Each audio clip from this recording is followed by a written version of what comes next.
This is item number 7909, the tickle tube.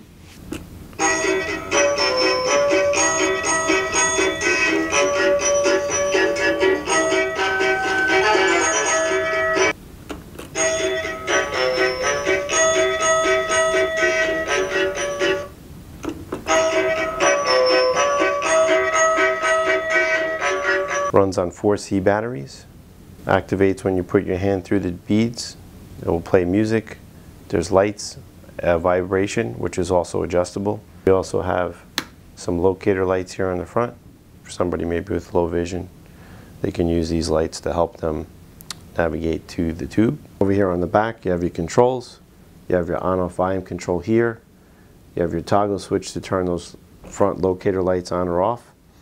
And on this side, you have your adjustable vibration. Again, you can run this with no vibration, or you can adjust it to your particular liking.